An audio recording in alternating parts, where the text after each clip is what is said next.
Couldn't get it. We call this meeting to order. Thank you so much for joining us here at the town of Fort Mill for our October the 9th evening meeting. Any of you that are in our audience that had plans to speak for any reason tonight, there was a sign-up sheet, and if you haven't done so, it's probably a good time for you to do so. Otherwise, I'll have to zoom right past you. We have a lot on our agenda tonight. We'll be honoring quite a few people, and that's always a fun thing to do.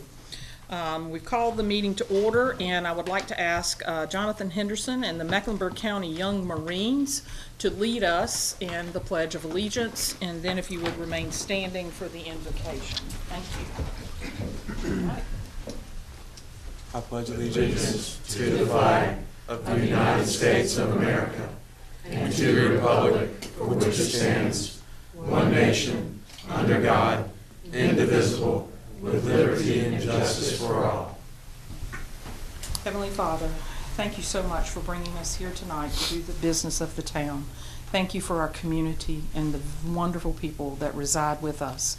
Please help us and give us wisdom and patience and honor to offer to those very people as we make decisions for the good of the whole. In His name we pray. Amen. Amen. Thank you.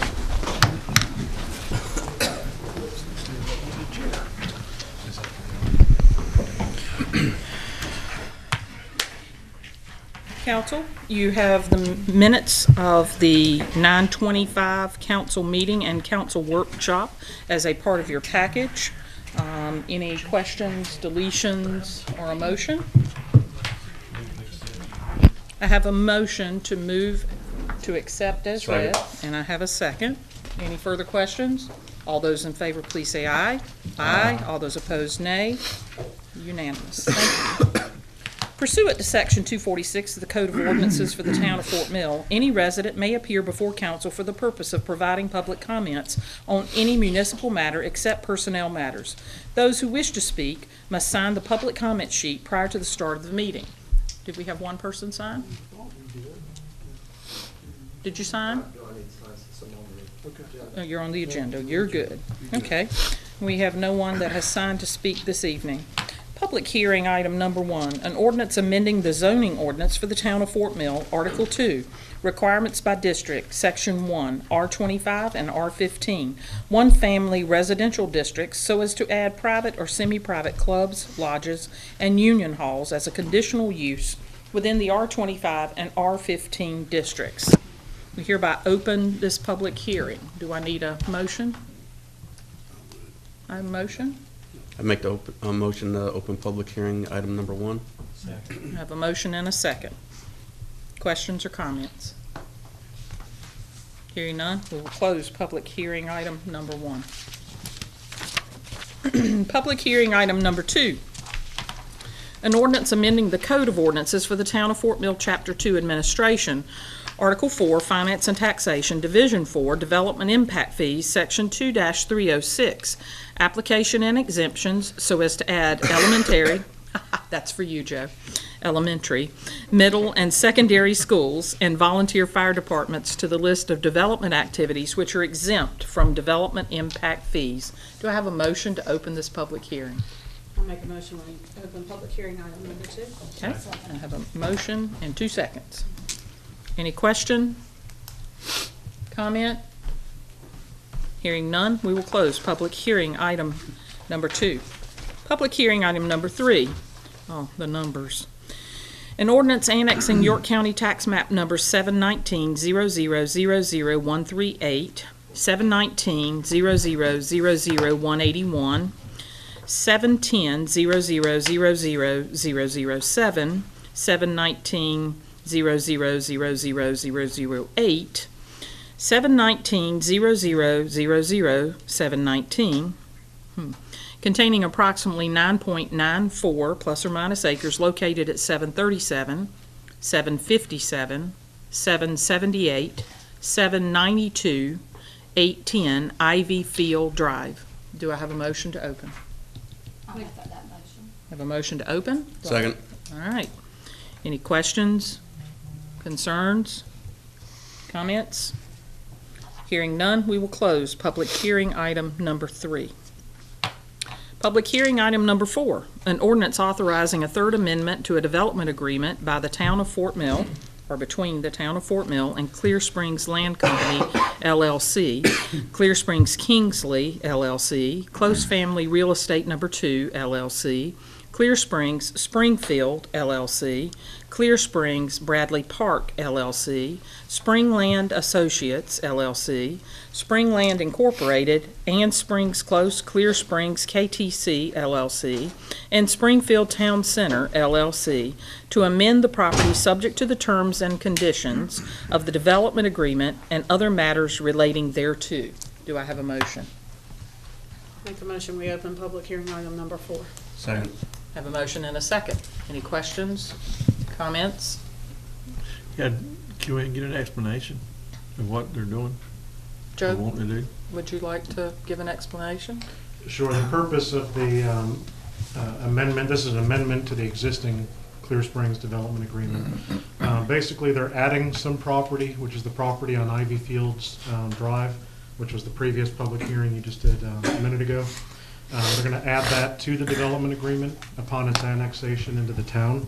And then they would also amend what would be allowed. That's in that existing development agreement. It's called Tract 4, the Springfield Tract, which today allows up to 290,000 square feet of commercial development. They're seeking to increase that from 290 to 400,000, so an additional 110,000.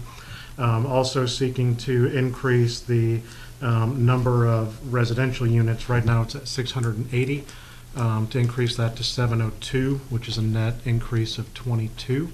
Most of those have already been committed to Pulte for the Carolina Orchard subdivision. I think it was 632 out of the 680. So this would allow, right now they're allowed 48 on the remainder of the Springfield tract. This would bring them up to 70. And then the last thing is to remove a pump station site where the county pump station is located from the development agreement, which is also just about 10 acres. Does council understand that this is an addition of 22 homes rather than 700? Yes? Can I have a yes from everyone? You know, this information gets shared in layers and in different time frames or different periods. And oftentimes the perceptions are inaccurate, as with anything else. But I do think it's important when we're sitting here at this bench that we are crystal clear. This is 22 additional homes and a large addition to the commercial opportunity. Everybody in agreement? These are age-targeted homes, right? The 55 and up. 632 that were transferred to Pulte are age targeted in the Carolina Orchard subdivision. The remaining 48, which Spring still maintains, which if you approve this would become 70, those would not have a age-restricted component. Oh, They can okay. certainly add it, but Right. there's not a Would that requirement be for part of it. Springfield or part of? It would be part of, it's basically the Springfield tract, which goes from Carolina Orchards all the way up to where Harris Teeter is on 21. The additional land is actually on the northern part of that, the additional 10 acres. But the primary location for the future development will be between Old Nation Road, kind of where the entrance to Carolina Orchards is, and where Mercantile Place is, which is the entrance to the Harris Teeter. That'll be the future phase of the town center. Any further questions? Hearing none, we will be closing public hearing item number 4. Now we'll move to our presentation section. Presentation number 1, Fire Prevention Week Proclamation, presented to Jesse Soares by Mayor Savage. Is it, Virginia, I don't have a copy. I can read it off of here, but it's always nicer to have a copy. We got Thank you. And I would ask the same for each subsequent one. Thank you. Jesse? Thank you. Thank you so much. I guess I can go down there. It's kind of hard to shake your hand anyway. My arms are like a dinosaur. Thank you. Thank you so much. Oh boy, this is going to be like an auctioneer. I was going to say, why'd you write so much? I'm kidding. Whereas the town of Fort Mill is committed to ensuring the safety and security of all those living in and visiting Fort Mill, And whereas U.S. fire departments responded to 501,500 structure fires in 2015, according to the National Fire Protection Association, NFPA, and whereas U.S. home fires resulted in 2,685 civilian deaths in 2015, representing the majority, 78%, of all U.S. fire deaths. And whereas newer homes are built with lightweight materials that burn faster than older homes' constructions, and whereas many of today's products and furnishings produce toxic gases and smoke when burned, making it impossible to see and breathe within moments. And this is what these guys run towards, you know? Whereas these conditions contribute to much smaller window of time for people to escape a home fire safely, with people having as little as 1 to 2 minutes to escape from the time the smoke alarm sounds, 1 to 2 minutes. And whereas a home fire escape plan provides the skill set and know-how to quickly and safely escape a home fire situation. And whereas a home fire escape plan includes 2 exits from every room in the home, a path to the outside from each exit, smoke alarms in all required locations, and a meeting place outside where everyone in the home will meet upon exiting. And whereas home fire escape plans should be developed by all members of the household. And whereas practicing a home fire escape plan twice a year ensures that everyone in the household knows what to do in a real fire situation. Whereas Fort Mill's first responders are dedicated to reducing the occurrence of home fires and home fire injuries through prevention and protection education. And whereas Fort Mill's residents are responsive to public education measures and are able to take personal steps to increase their safety from fire, especially in their homes. And whereas the 2017 Fire Prevention Week theme, Every Second Counts, Plan 2 Ways Out, effectively serves to educate the public without the vital importance of developing a home fire escape plan with all members of the household and practicing it twice a year. Therefore, I, Gwen Savage, Mayor of Fort Mill, do hereby proclaim October the 8th through the 14th, 2017, as Fire Prevention Week throughout this community. I urge all people of Fort Mill to find and develop a home fire escape plan with all members of the household and practice it twice a year, and to participate in the many public safety activities and efforts of Fort Mill's Fire and Emergency Services during Fire Prevention Week 2017. I want to thank you for everything that is done for our community, and it is a wonderful feeling to go to bed that night and know that there are people like you and all of our staff that are protecting us. Thank you so very much. Okay.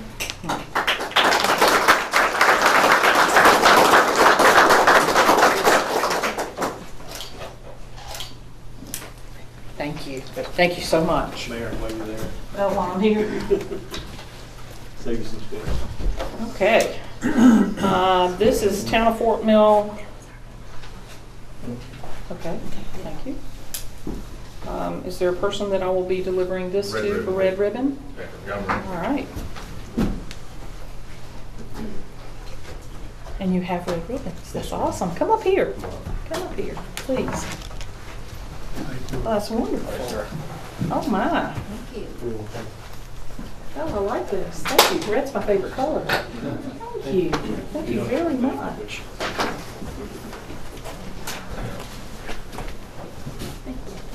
If you would, after you hand those out to council. General. He looks like he might be. If you could stand here with me, I'd like to read this and then get Virginia to take a good picture. How about that? Please. Stand right here. Come over here. There we go. There we go. Town of Fort Mill, South Carolina proclamation. Whereas communities across America have been plagued by the numerous problems associated with illicit drug use and those that traffic in them. And whereas there is hope in winning the war on drugs, and that hope lies in education and drug demand reduction, coupled with the hard work and determination of organizations such as the Mecklenburg County Young Marines of the Marine Corps League to foster a healthy drug-free lifestyle. And whereas governments and community leaders know that citizen support is one of the most effective tools in the effort to reduce the use of illicit drugs in our communities. And whereas the red ribbon has been chosen as a symbol of commemorating the work of Enrique Kiki Camarena. How'd I do? It's not too bad, huh? A Drug Enforcement Administration special agent who was murdered in the line of duty and represents the belief that one person can make a difference. And whereas the Red Ribbon Campaign was established by Congress in 1988 to encourage a drug-free lifestyle, and involvement in drug prevention and reduction efforts. And whereas October the 23rd through the 31st has been designated National Red Ribbon Week, which encourages Americans to wear a red ribbon to show their support for a drug-free environment.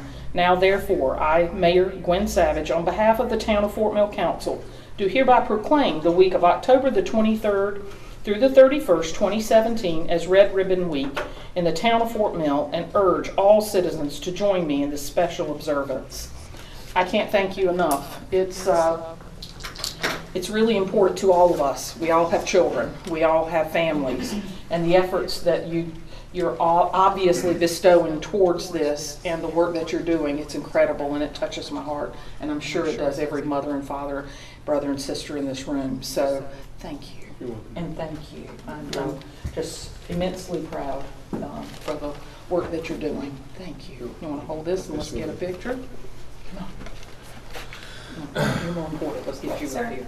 No, you two. Come on. Come on. Come on. I have to have my picture made, so can you? You're good. Thank you. We're good. Thank you. Thank you so very much. We appreciate you being here.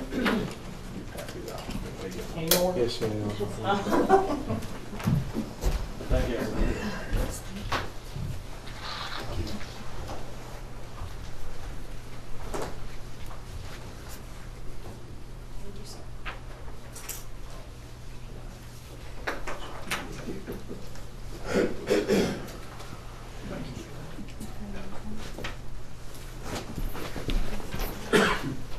So precious. Thank you. Thank you, Mayor. Thank you again. Thank you, ma'am. Appreciate it. Presentation number 3, Pennies for Progress Update, presented by Jerry Helms. Hey, Jerry. How are Hi. you? Thank you for joining us. Well, thank you. It's a pleasure to be here. I think he's... Excuse me. Sorry. Good to see Brown again. We spent a good bit of time together working on this. People don't realize that the Pennies for Progress Commission, it's a 2-year sentence. I mean, a 2-year obligation. I And can relate to that. This is my 4th one, but it's worthwhile for what we're doing for our community. And I really appreciate the opportunity to be here tonight. I see a lot of old friends, and it's great. I work a lot, especially this time of year, at this thing called Scarowinds. So if I doze off, just have Brown hit me. But anyway, what I have here is a slide presentation. I kind of feel like I'm preaching to the choir, but we'll go through this as quickly as we can. And let's see, just hit the forward button? the right. Yep. Okay. This is Patrick Hamilton's favorite cartoon, and I used to laugh at it, so did Brown, but we've seen it about 800 times. But it catches everything that we deal with. You know, we are in a dynamic, growing community and a county that is, I think, the 2nd fastest in South Carolina, one of the fastest in the country. I don't have to tell you anything more than that because you guys already know. But for anybody that's new, and one of the things we found out since we started trying to spread the word is with all the dynamic growth, there are a lot of people that don't know what Pennies for Progress is. And we have a major challenge to make sure people understand. Those of us that have been around for 20-some years, this is my 4th campaign, I appreciate it and know what it does, and I can remember how it used to look.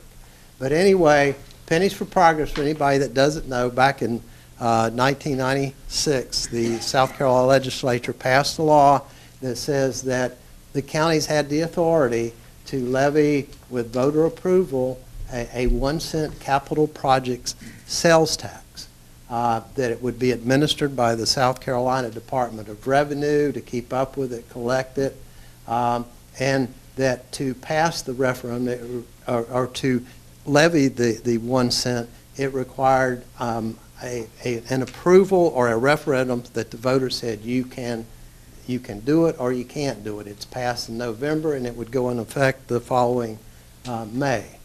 The unique thing about it is, number one, there's a time limit on it. It says that it can last for no more than 7 years. Once 7 years is up, you're done. or until you collect a specific amount of money which is on the ballot, whichever comes first. The projects on the ballot have to be listed in priority order, and that it's based on a private citizens group. It's not done by the county council. It's done by 6 individuals. Two of us are in this room. We spent a good bit of time together. And the governing body, which in this case would be the county council, can only do one of 2 things. They can vote to approve it, or they can vote to not approve it, but they can't change it. The history of the program, and one of the things I would say that personally, the most important thing about Pennies for Progress is it belongs to the people. And I'll get into it in a little bit, but this is not my list, it's not Brown's list, this is the list that you good folks gave us. This is what good old SCDOT said York County had for the next 20 years back in 1996. That's it, the little green lines. About $14 to $15 million. So that's where we were. Out of desperation is how the chairman of the county council, Carl Gullick, Wes Hayes, Gary Simmerl went down, and that's how we got the law passed. We were dying unless this got done. Okay, this is how we look today after 3 Pennies for Projects referendums. And you can see it has changed dramatically. What you will see, too, is the purple lines, because we were able to leverage it, we actually got additional money from the South Carolina Infrastructure Bank Board to the tune of $128 million on top of that. Quick game will do it, and I won't make you suffer too much. Patrick loves this, but see if anybody could name this road. Okay, I'm not going to make you suffer. This, my friends, is Highway 5 East, and this is the way it looks today, thanks to Pennies. This road, I've driven it a few times. Notice the mailbox, because there's the mailbox today. That's Highway 5 West, Pennies for Progress. This road here, anybody know it? It's Highway 161, going across from Rock Hill to York. Now this one I know very well. I drive it a lot, and I'm very thankful for it. That's Highway 274. You got any in Fort Mill? Just wait. Okay, what is this road? Okay. It's Highway 901. Okay, I'll just tell you, this is the Highway 5 bypass. Now, folks, see if anybody could tell me what this road is. I'm going to make somebody speak up. There might be a little hint. If you've been around long enough, you can sneak a peek over to right the sign. I don't think Pennies has done anything on 160. See, this is that we've forgotten. Folks, this is Highway 160. Can you imagine what it would be like if it were still a 2-lane road? I can remember when we brought it up, saying, it's not going to grow. We don't need it. Lord, I can tell you what, and thank heaven that we have it. And this little thing, this little 2-lane interstate, it's I-77. And like I said, we leveraged the first Pennies for Progress money. We went down to the infrastructure bank and said, hey, we have a match. Charleston didn't like it too much, but oh yeah, I know. But anyway, we got the money to widen I-77 and to finish the Highway 5 to Blacksburg, and created that 4-lane corridor that connected this area to I-85. Pretty amazing.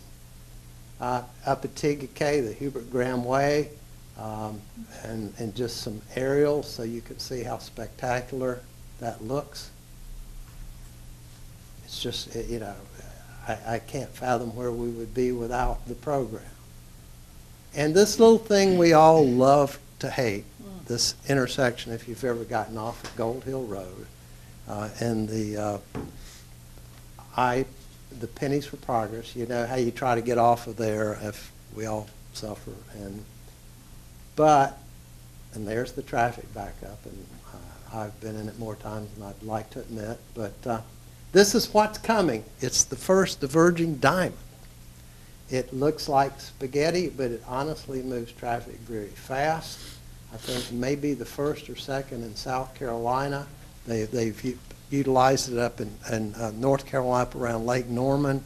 Bill Russell, who's chairman of the Lake Norman Chamber of Commerce, talks about how it's dynamic it is. That's the way it looks, but basically what it does is all that traffic that stacks up to make a left-hand turn, now they go over on that side and they go on their way.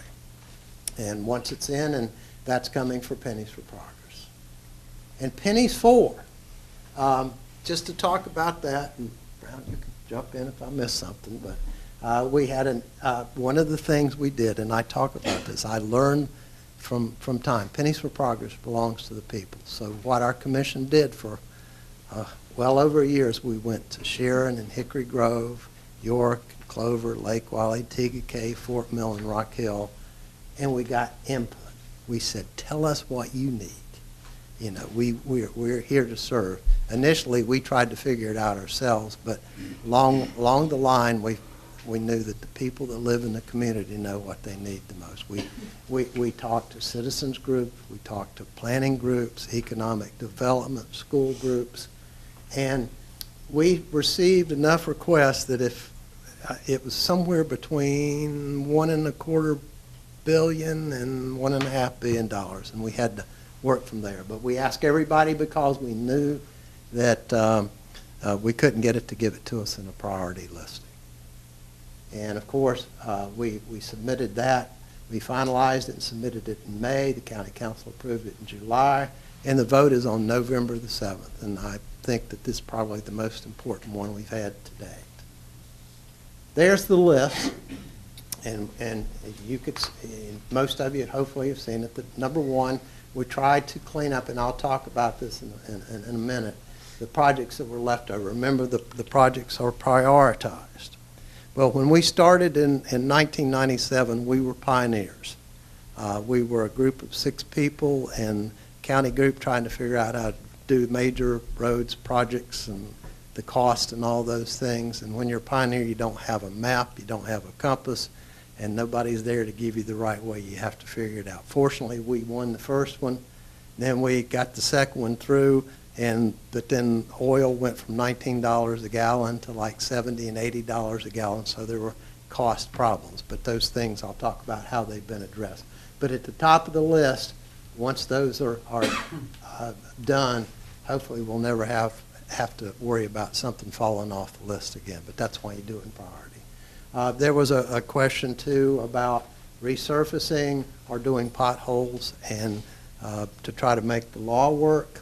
And we know that potholes, if you fill it, if you're lucky, it will last a year, maybe 6 months, sometimes 3 days. So what we decided to do was, as we went around, we said, tell us your roads that have potholes with a little pavement that people travel on, that school children travel on. And from that, we made a list, and we have dedicated $50 million to that.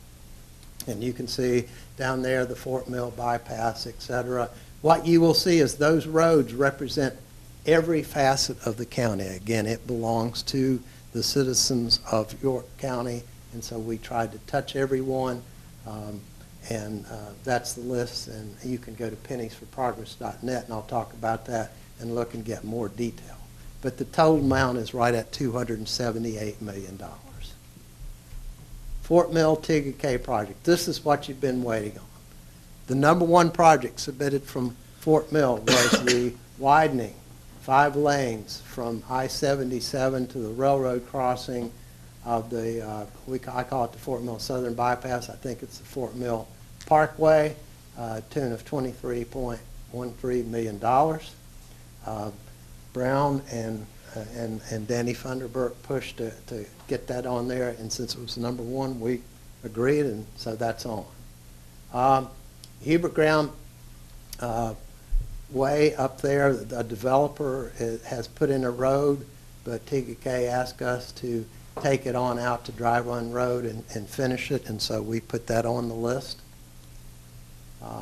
Sutton Road, everybody knows the traffic congestion coming down on Sutton. Well, again, we talk about money and cost and everything.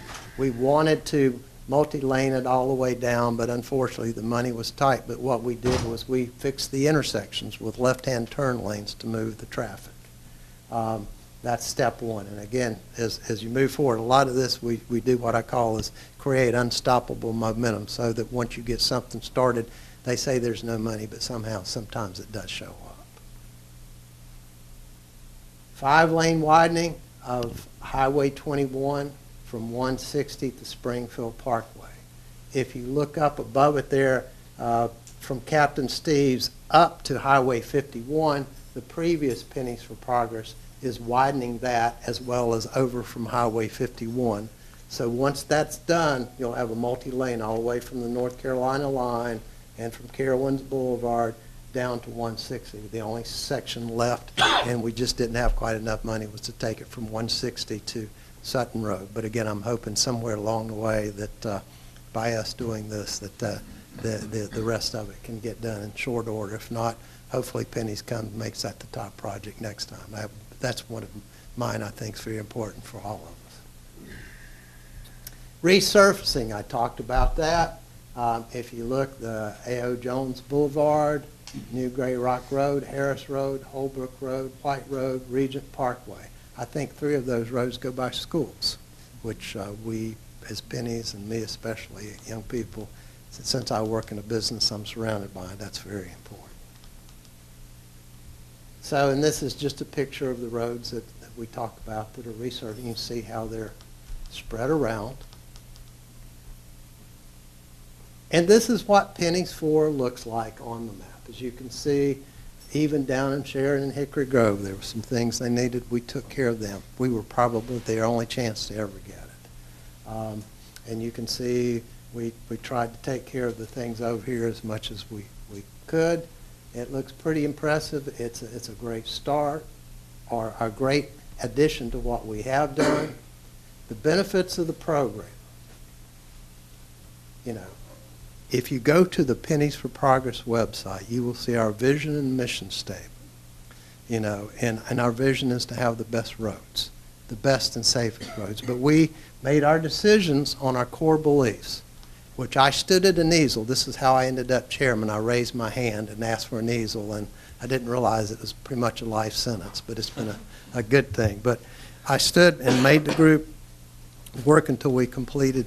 It took like 3-4 hours to come up with the vision mission statement. I guess we were slow or something. It seems logical now.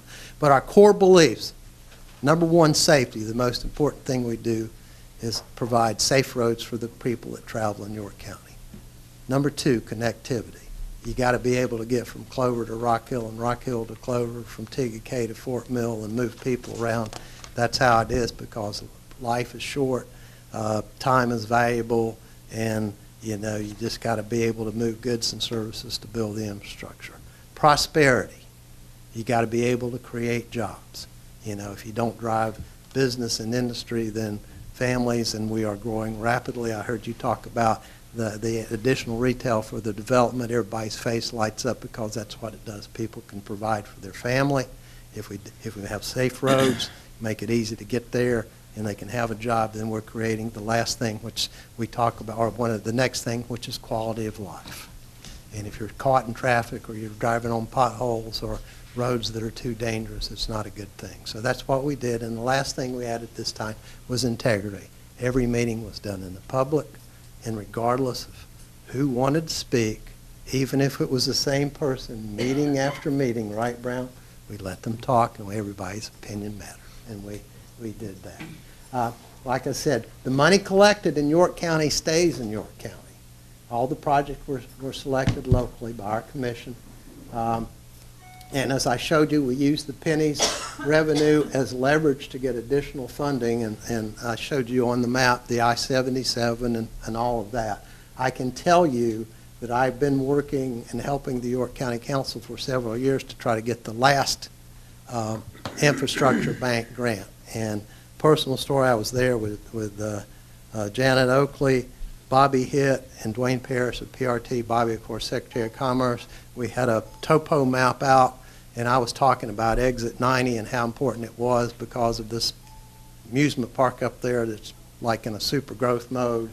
And Bobby got all fired up, but he said, Jerry, you know, said, what about 160? What about Sutton Road? Said, you need to go back to the county council, tell them they need to put a grant in on the SIB. And then that was another project we did. And a couple of years ago, when they put in the project, a personal story, I was on top of the Sky Tower with a camera during the wind blowing about 50 miles an hour, and we're videoing the traffic leaving Carowinds trying to get on exit 9, or get on the road going to exit 90 and all the traffic in the morning as a part of the presentation. But apparently it all made an impact, and we just need to get things squared away so they'll let the money go. But that's an important part of it. Did we lose it? It's going crazy.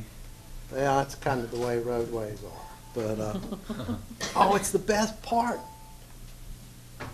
I'll give you 1 second. Just the prettiest pictures of all. But if it doesn't work, it doesn't work. But I can tell you what, we'll give him one chance, and then I'll get out of your We're happy to Right. have you. but it's,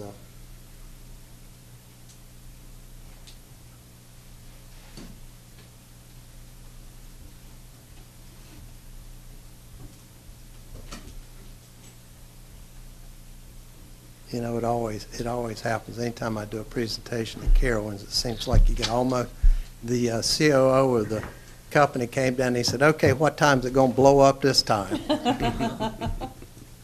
But, you know, it might have been the ghost of Pat Hall. Could have been.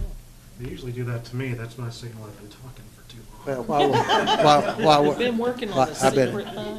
and I'll share, while he's bringing it back up to, I-77 that runs by all, and it's so important to all of us, was originally supposed to stop at I-85.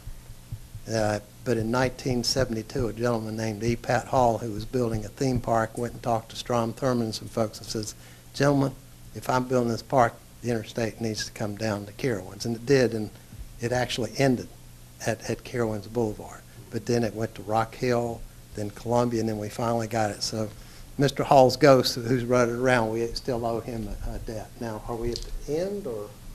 Should be. Okay, so we're back where we were.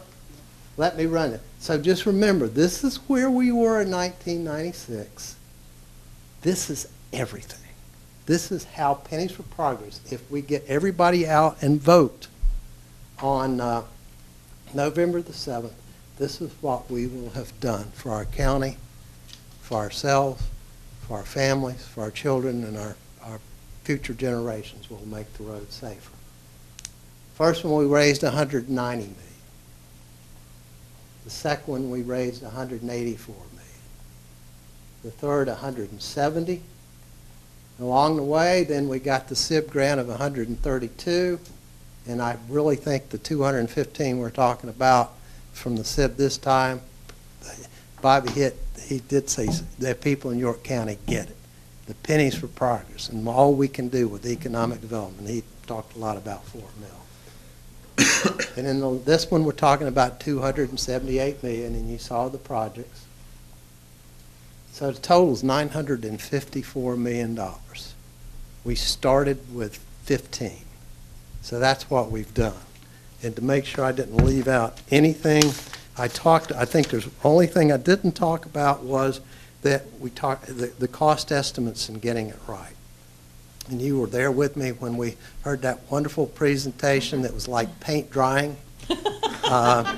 But it was very informative. Math always worked, and these guys, HDR, they go around the country, but they do this risk analysis, which has been done for every project on this list. And it's called a Monte Carlo simulation.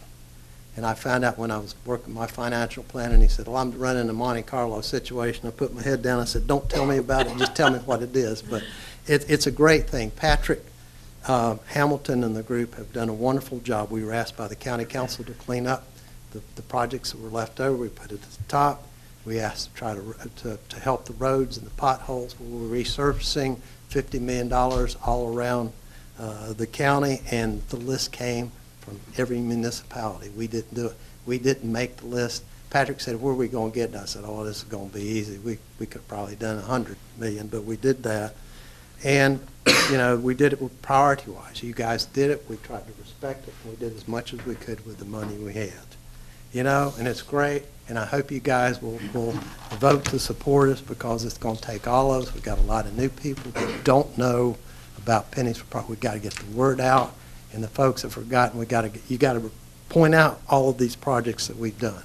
But the last thing that I will say, and I'll shut up, but it's the thing that the reason I do this, people say, you've done this for 20 years, and it's about 8 years worth of stuff.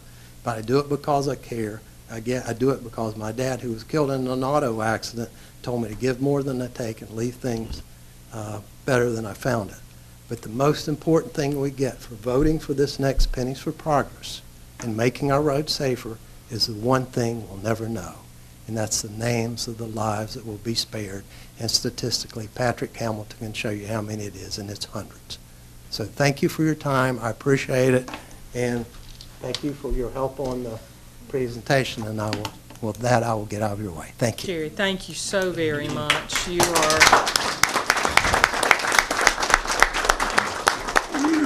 I'd like for everyone to know that the work that Jerry does is volunteer. No one is out there doing more, pushing more, working harder than Jerry and his committee. Brown, Danny, the folks that work on these projects. Guys, for us, it's pretty simple to envision what could be and how quick it ought to happen. It doesn't work that way. It really doesn't work that way. So in taking a lot of heat, I'd like to be the first to extend the thanks for what you do for us. Somebody asked me one time, they said, what are you running for? I said, if this doesn't pass, the only thing I'm running for is the county line. Thank you so much. All right, we'll close presentation number 3. Presentation number 4, Community Planning Month recognition. Joe, I'm assuming that's you.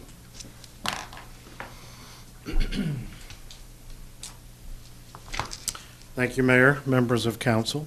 I think our last presentation was a good segue to what we're going to talk about next. You have a concerned group of citizens who saw a problem, tried to find a way to identify a solution, implement that solution, and to make our community a better place. That's the nature of planning. What we're here to talk about tonight is, with this first presentation, is a recognition of Community Planning Month. Just a little bit of background about Community Planning Month.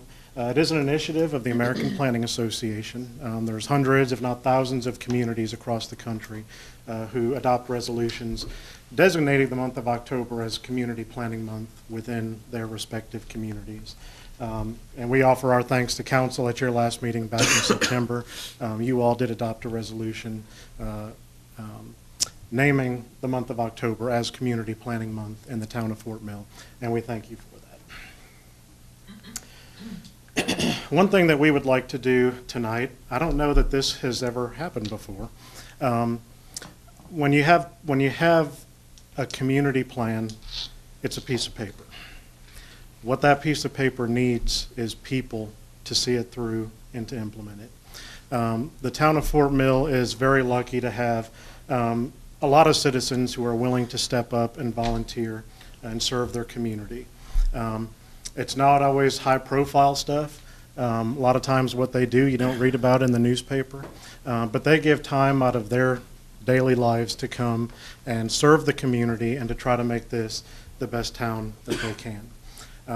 Before our meeting tonight, we had a short reception. We invited members of our Planning Commission, our Board of Zoning Appeals, and our Historic Review Board. And what we'd like to do tonight is to invite them up and recognize them and to offer our appreciation for the service that they provide to the residents of our community. So Mayor, if you can step in front, we'll recognize each of the members. Some of them were able to come to the reception, were unable to stay for the meeting, and others had some work commitments or were out of town or illnesses at home, are not able to attend. But we do want to make sure that we recognize each of the members for our 3 boards. And we'll start with our Planning Commission. Our Planning Commission is basically the reviewing body of any change to land use in our community. First has to go through the Planning Commission, whether that's a rezoning, you're changing a zoning designation for a piece of property. That could be a review of subdivision plats, annexations, development agreements. This group exists to provide guidance, to provide feedback to the town council members on whether they feel that a project is beneficial for the community. Our planning commission meets once every month. A lot of our members have also served on a lot of other projects. They've worked on the UDO Advisory Committee. They're currently working on our Comprehensive Plan Advisory Committee. And a couple of years ago, they also spent an extensive period of time putting together a impact fee ordinance that was ultimately adopted in 2015. So we'd like to start, and as we call everybody, if you're here, if you would please step forward to the front. Our Planning Commission, James Trainer is our chairman. He's also our senior member on all of our boards and commissions. He served the community for approximately 14 years. James was here a little while ago. He had to step out for another commitment. We also have Ben Hudgens, who's been on our Planning Commission since 2013. And if you see an asterisk, we list the time that they've served on that particular board. If you see anybody with an asterisk, that means they've served on at least one other board before serving on that board or commission. And Ben is one of several Planning Commission members who also served on our Board of Zoning Appeals. Next, we have Henoch Latang.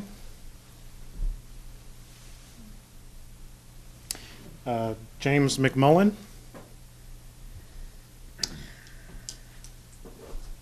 Tom Petty. Thankfully, he's still with us. Jung Wiley, who's our most recent appointee. She was just appointed at our last council meeting in September. And Chris Wolf. And Ben, Henoch, Jay, Tom. Actually, I don't remember about Tom. And Chris have all served previously on our Board of Zoning Appeals as well as the Planning Commission. The next group that we have up is our Board of Zoning Appeals. The Board of Zoning Appeals serves as a quasi-judicial entity. They essentially exist to review requests if they believe that a member of our staff has erred in interpreting the zoning ordinance. They would hear appeals. They would also review a request for variance if they make a determination that the strict application of the zoning ordinance would result in a hardship for a property owner. So the members of our Board of Zoning Appeals, we have Jim Thomas, our chairman, Amber Bryant, Becky Campbell, Becky's here, Scott Kokenauer. Scott actually gets 2 asterisks. As far as I know, he is the only member who has ever served on all 3 of our boards and commissions. We call it the Kokenauer hat trick. He was on the Planning Commission, the Historic Review Board, and is now a member of our Board of Zoning Appeals. Ryan Helms, Terry Murray, and Jody Stegall. And last, we have our Historic Review Board.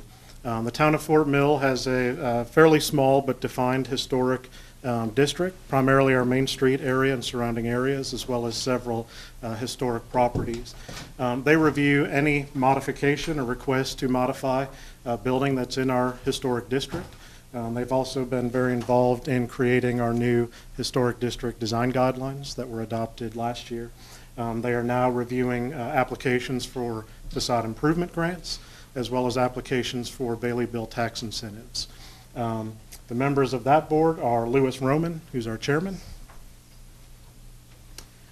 Carolyn Blair,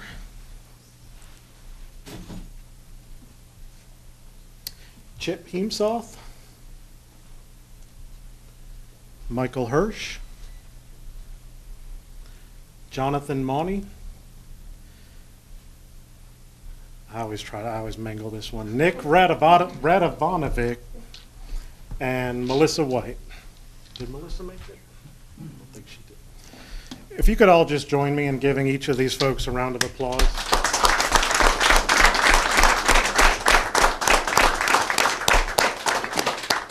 And I know the mayor and council will probably want to give some words as well. But I know as staff, as the planning director, and also Diane Dill, who's our assistant planner. And I did see Chris Pettit, our former assistant planner, now with York County. Happy to announce we do have a new assistant planner that'll be coming on board in the next couple weeks. We couldn't do our jobs without the guidance and the feedback and the participation that you all provide. And I just want to express to each of you, as well as those who aren't here, our sincerest thank you for having an interest, having a desire, but not just standing on the sidelines and complaining about it, but actually stepping in and becoming a part of the process. So thank you very much. Thank you all. It's more than just something, as Joe said, to sit and ponder at home or vent to the neighbor or look out the car window and, you know, have all sorts of obscene gestures. You folks actually come and work hard to maintain the quality of life that we all take for granted here on a given day. You do this and you do it heartily, you do it voluntarily, and Joe's correct. We could not do any of our work were it not for your efforts, and we're deeply, deeply grateful. Deeply. Council, any comments you want to add?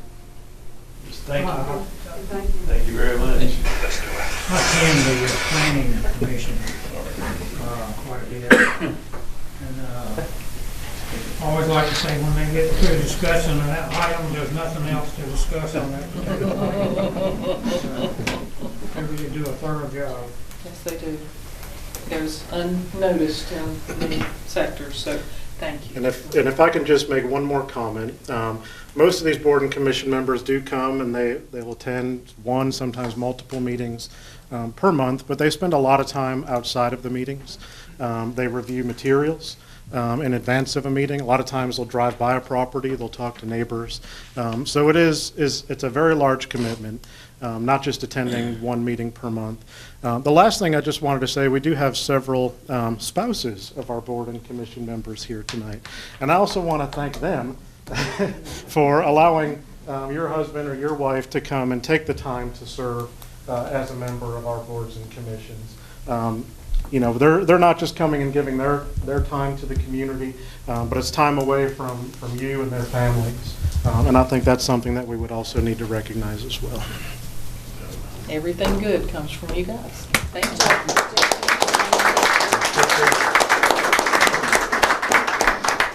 We're being posed for a photo op. Get up here beside the mayor. Right here. Scrunch up. Would you like for us to alter our shoulders? Yeah, that'd be You know what I'm great. saying? Take a half turn so that every shoulder, Other way. we get a little Other way. closer that way. Yeah. Yes, thank you.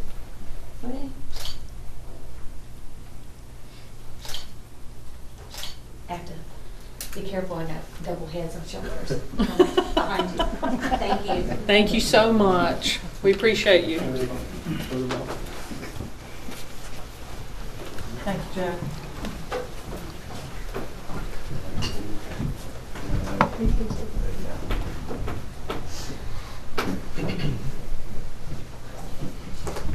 More? Oh, I'm just getting started.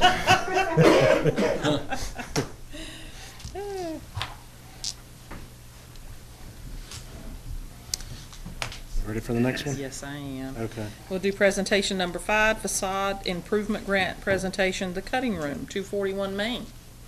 Sticking with our planning month theme, we also wanted to highlight a relatively new program in the town of Fort Mill, and that was our facade improvement grant program. That program was adopted in the fall of 2015 for our, no, 2016 for our 2016-2017 budget year. And basically what that project does is it allows a matching grant from the town of up to $5,000 for a property owner within our historic district or primary downtown commercial district to incentivize and encourage reinvestment and rehabilitation of buildings in the downtown area. In the last budget year, which just ended on September 30th, we had our first 2 projects. One we actually just completed, one is just about done, and we'll have the check ready to go in the next couple of weeks. But we did want to take a moment just to highlight our first completed project. And I know several of you have seen it and have talked about it, and that's at 241 Main Street, the cutting room. with Steve Mobley, who's the owner of the cutting room. Unfortunately, Steve was traveling tonight and was unable to be here, but we did want to take a moment to recognize him as being our first facade improvement grant-funded project. What Steve did at the cutting room, they did a whole new exterior painting, as well as a new awning on the front facade of the building.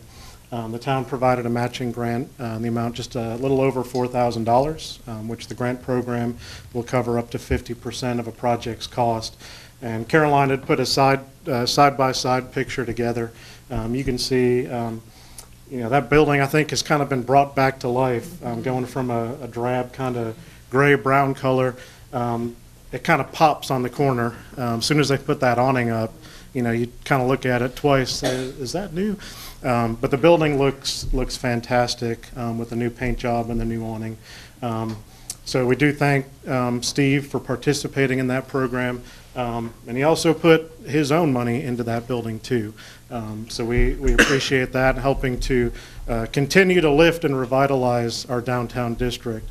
The next one you'll be seeing, well, you've probably already seen the sign, the Center Theater sign at the bottom of Main Street, down at 100 Main Street.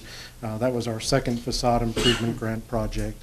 So that one's wrapping up, and we'll be completing that project in the next couple of weeks. But we do want to thank Steve and the Kuster Company for participating in our first year of the facade improvement grant program. Just a quick plug, our 2017-18 grant applications are now online. The deadline for first review is November 30th of this year. We will continue to accept applications beyond that date as long as funding is still available. But any downtown merchant, business owner who's interested in applying for a project is encouraged to submit an application by November 30th. And I believe Caroline said she'll be getting that information distributed through our Downtown Merchants Association as well. And anybody who's interested in participating can go to the Planning Department website at fortmillsc.gov/planning. Wonderful, wonderful. It's just a beautiful improvement at the head of Main. Thank you so much to the both. I can't wait to see the Center Theater lights lit all the time, so it's very nice. Probably Elvis, that's where I saw all of them. May I ask a question, please? Oh, sure. Will these pictures be on the town's website? They have been. No, it's okay. Yeah, the first one is on the website. We'll be getting the Center Theater one up, and as projects continue to move forward, we'll be highlighting those on the website. Good thinking, Trudy. Good thinking. Thanks to Caroline for getting those up and moving. Appreciate that. All right. I'm assuming that you're going to do presentation number 6? I'm not done yet. Hey. This one's a little bit extensive. I'll try to move through it as quick as we can. With our fiscal year ending on September 30th, just a couple weeks ago, we wanted to come and bring you an annual report for the 2016-2017 budget year in terms of where we stood in terms of impact fee collections. This report is actually a requirement both of state law as well as our impact fee ordinance. We must provide a report to council and to the public outlining the revenues that came in as well as any expenditures that were made during the preceding fiscal year. Just a quick overview of the impact fee ordinance itself. It was adopted on August 21st, 2015. And at the same time, a CIP was also adopted. The CIP is basically a document that says these are a list of projects that are eligible in which you can use impact fees in order to fund all or part of a specific project. We began collecting impact fees on October 1st of 2015. So the year that just ended was our second full year of development impact fees. Over the last year or so, there were a couple amendments to the CIP. One added fire station number 2, as well as a police substation. The second one amended the town hall relocation to our new building over on Town Hall Street. So the report we're going to run through covers the fiscal year that just ended September 30th of 2017. So just to give you an idea of where we were at the end of last year, all 3 of our impact fee categories, which is parks and recreation, municipal facilities and equipment, and fire protection, generated a little over $1.7 million in impact fee revenues, and that was actually a 21.5% increase over the preceding calendar year. If you wanted to put that in terms of if you were going to raise taxes to generate $1.7 million, you would have to raise taxes almost 25 mills in order to generate the same amount that we brought in from impact fees. That was using our mill value from last year's fiscal year. The breakdown among the categories, our Parks and Recreation, again, was the largest one, bringing in just under $1 million, about $970,000. Fire Protection brought in just under $340,000. Municipal Facilities brought in $430,000. You can see among each of those categories, Parks and Rec was up 5.1% year over year. Fire Protection was up 85%. Municipal Facilities were up 32% compared to the previous year. So in terms of the breakdown, Parks and Recreation accounted for just under 56% of all of our impact fee revenues. Municipal Facilities and Equipment was just under 25%, and the remainder for Fire Protection was just under 20%. We also look at the breakdown of construction valuation. So residential construction last fiscal year was just under $280 million, and that's the permit valuation for all new residential permits that were issued in the previous year. It was just under 85% of all new construction value was residential. The remaining 15%, approximately $50 million, was commercial development. In terms of how each type contributed towards the impact fees, residential generated just under $1.4 million in impact fees, or approximately 80%. Commercial was almost $358,000 for just over 20%. Looking at how the fees stacked up in terms of the valuation of a building, we collected, again, just under $1.4 million from residential on $278 million in valuation. So on average, the average new home, the impact fee was approximately 0.5% of the home's valuation. For commercial, it was a little bit higher, $357,000 on a valuation of just over $50 million. It was about 0.7% for each based on the valuation. So the total across the board, on average, each project had, the impact fee was approximately a little over 0.5% of the total project's valuation. We also look at, as we promised to do a couple years ago, our impact fees having any adverse impact on development that we're seeing in the community. We have 3 years worth of data. We put in 14-15, which was the last year before the fees went into effect, 15-16, which was the first year that the fees were into effect, and 16-17, which was the year that just ended. You can see single-family residential had an increase of just under 200 units year over year, $63 million increase year over year. So the number of units was up 35%, and the valuation was up 29%. We did not have any multifamily, no apartments, no apartment permits were issued in the previous fiscal year. There are still a few that are under construction over at Kingsley and on Pleasant Road. Those were actually permitted in the previous fiscal year. So we did not have any apartments, multifamily in the year that just ended. In terms of commercial development, that's the one that we try to watch most closely to see if the fees are having an adverse impact on commercial development.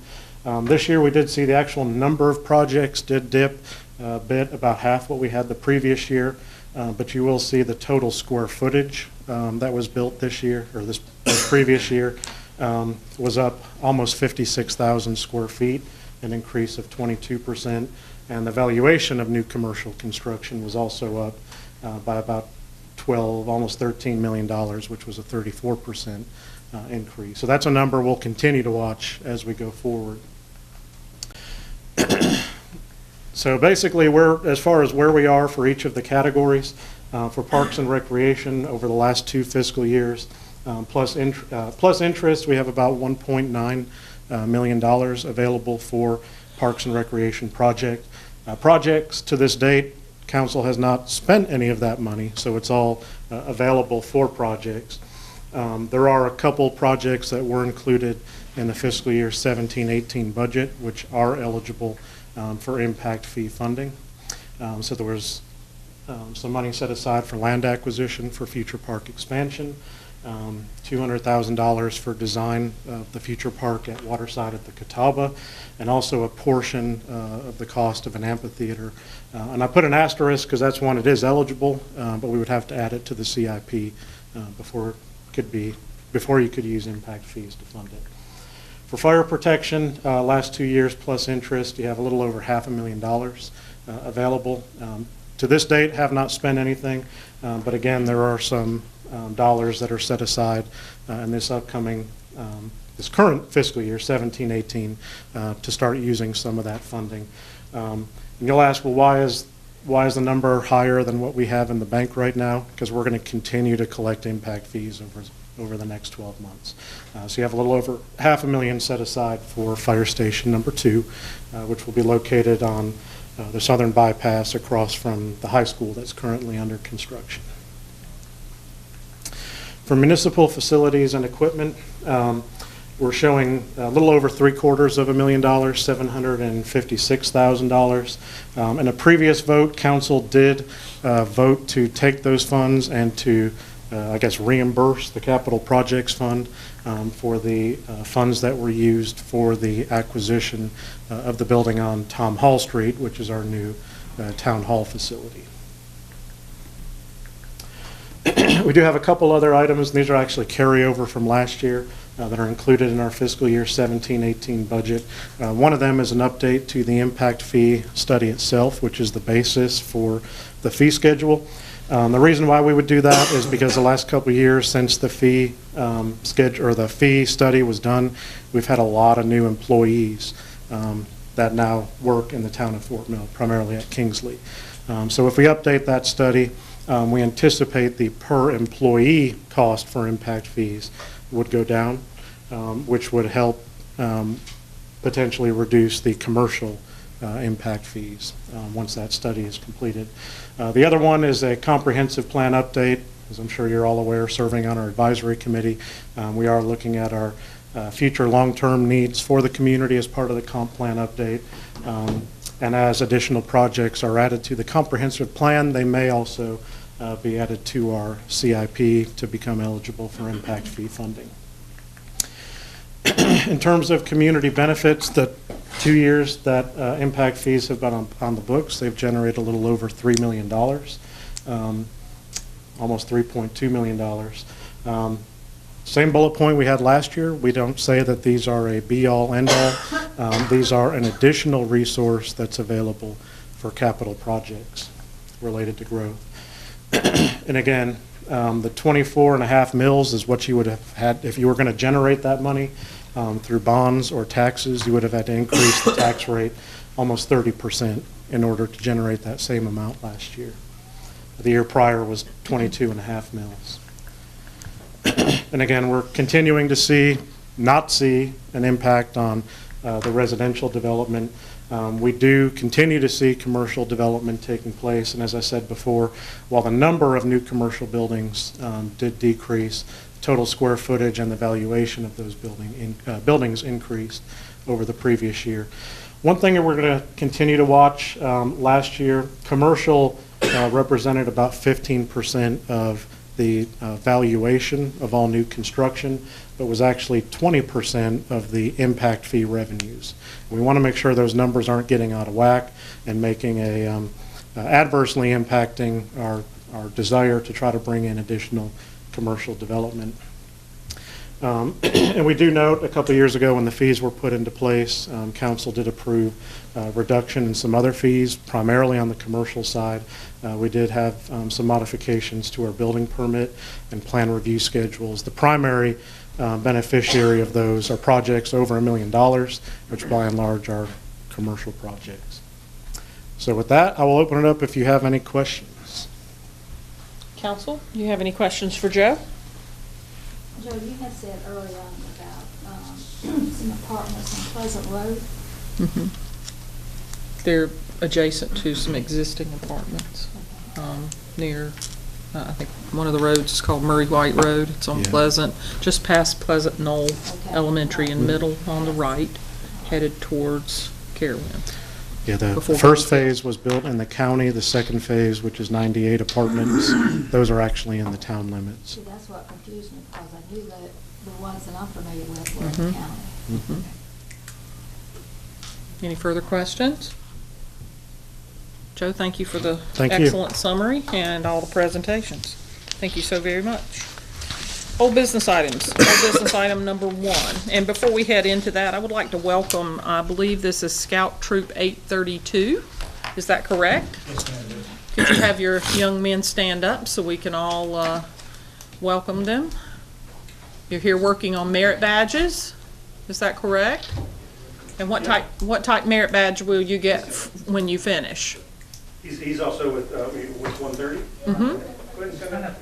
He's with PAC 130 as well. Okay. And I believe all 4 of these boys are working on the same requirements for finishing their achievements for doing citizenship. Excellent. And these boys are doing building a better world. So what better place to be than a town council meeting? Oh, my goodness. On building a better world. So, We're so very happy to have you, and we do hope that you're vastly successful in your endeavor. Mayor Savage, thank you very much. Oh, thank you for coming. We really enjoy having them. Thank you for all you do.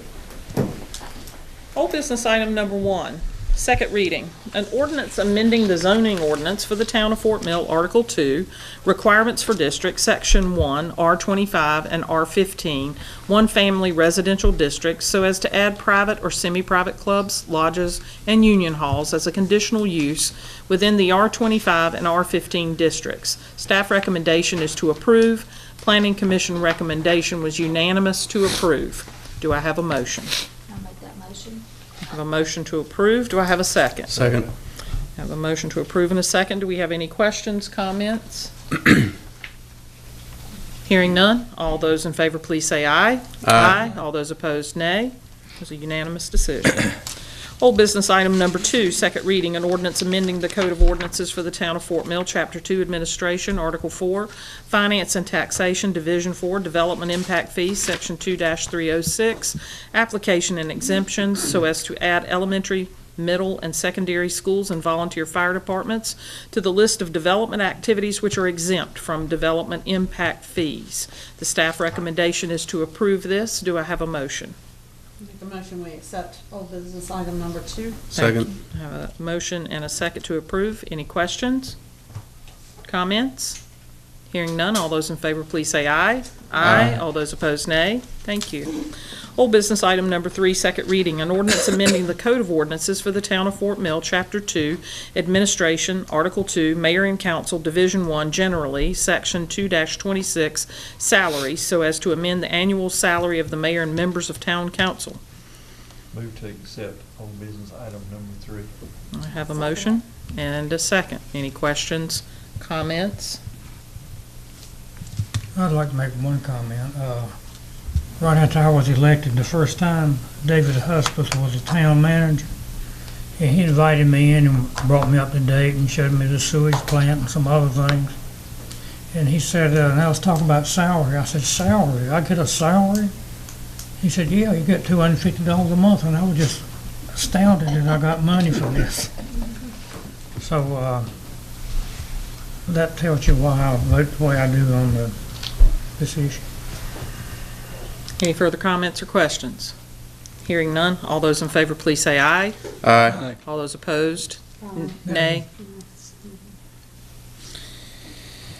Old business item number 4, request for funding from the Fort Mill Rescue Squad. Do I have someone that's going to present that? I'll present that. Okay. Do I Do we need a make motion? Mhm. I'll make a motion to open business number. Business item number 4.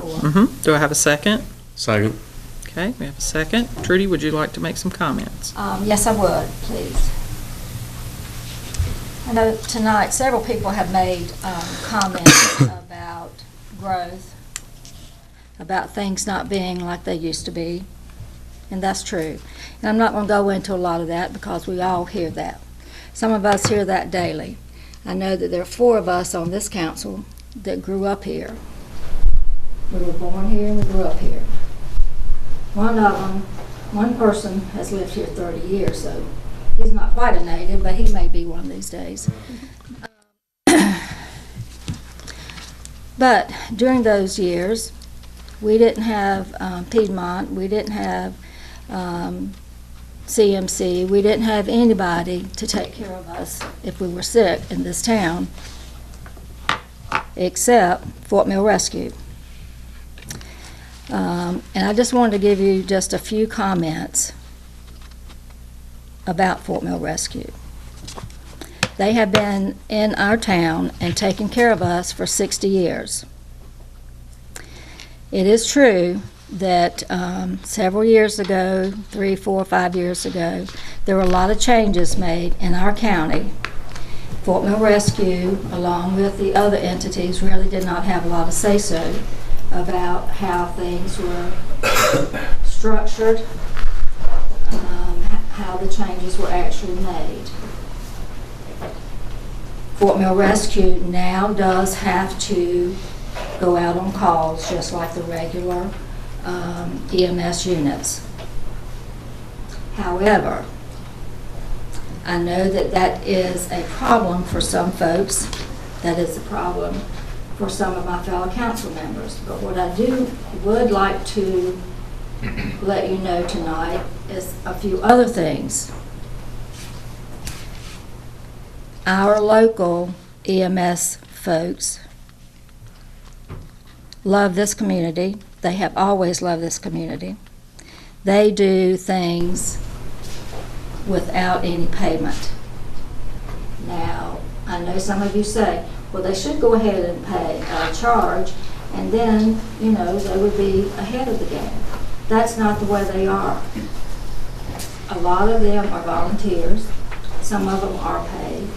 They have qualified folks that qualified EMTs.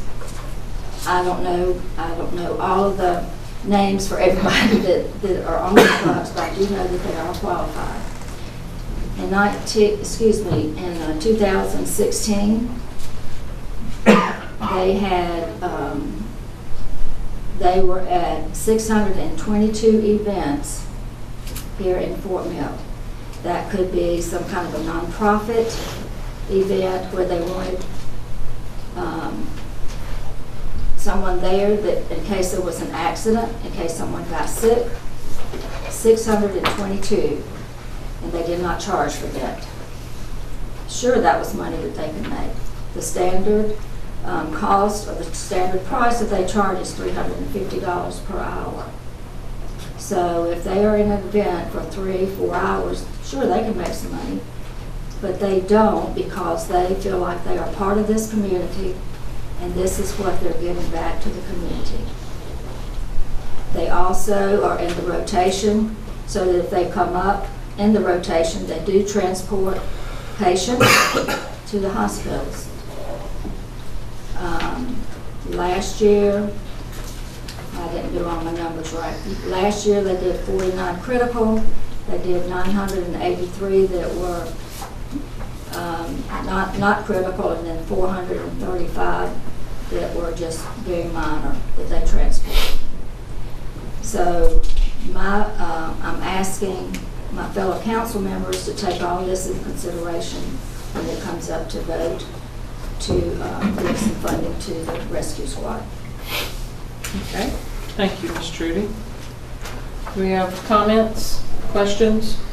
I guess this is a question for Ms. Trudy. What kind of connection do you have to them? And then if I don't have any particular connection with them. I don't. I've just known Tim, and Tim's here tonight, but I've just known Tim over the years. Okay. But as far as having any personal connection. Okay, I just want to make sure you weren't going to get in trouble with the vote. No, no, I don't. And I personally have been involved, well, I shouldn't say involved. they came out to my sister's house a number of times, and I know how responsive they are to that, which I'm sure any of them would have been. This is a sensitive subject for our council. It is a subject that is near and dear to those of us that grew up here. Because I can tell you, I've been here long enough, and so have you, to precede the rescue squad when Robert Wolf from Wolf Funeral Home would come pick us up in the hearse if we were hurt and needed to go to the hospital. And that was the only transportation available. I'd also like to comment that over the years, as the rescue squad has grown, they were our primary and only source of transportation to the hospitals. However, beyond our control, changes were made within the county. Beyond our control, I want to make that absolutely clear. It was by no choice of our own that the situation shifted so that the dispatching and the funding and the responsibility for the rescue squad and the other ambulance services that serve our community was selected and is still under the jurisdiction of the county. It is not within the town of Fort Mill's jurisdiction to make that possible or change that schedule. Whereas we've talked about, we did not provide funding last year. We did provide funding in years gone by. One of the things that I think is important to note, and I have one vote on this council, is that while I respect it as a business, and I think that if we invite the rescue squad to attend and to cover an event, we should pay them accordingly. I'm fine with that. As far as funding, for the long term, I don't think we're in a position to necessarily isolate and say we're going to fund something that could solely be dedicated to us because of the way that the system is structured, and again, that's beyond our control. So no, I don't think it's fair for us to ask them to cover events for us, and I can tell you we didn't have 622 for the town. I think other people that schedule those events need to consider the service that's being provided to them as well. I do. And I don't know how I would ever operate a business without charging someone. That's considered charity.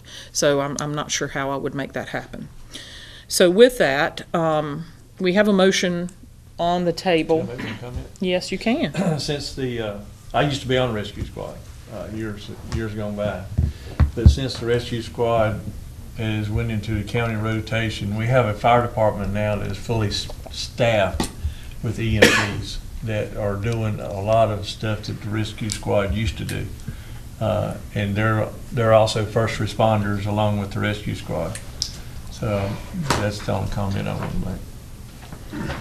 During the previous presentation, we had asked if other municipalities have been contacted about additional funding for the rescue squad. Has that happened? Do we know? I think we have a representative on the back row. Would you like to respond to that, Tim?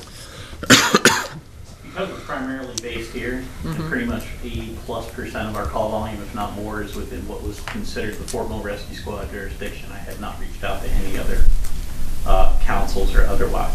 The volumes that represent those are so minuscule from the number of dispatches, I don't necessarily know that they would be in the position or even consider funding for those things. So I just don't think the numbers hold up there. So y'all don't go into TEK? I'm sorry? Y'all don't go into TEK? I didn't say we didn't go into TEK.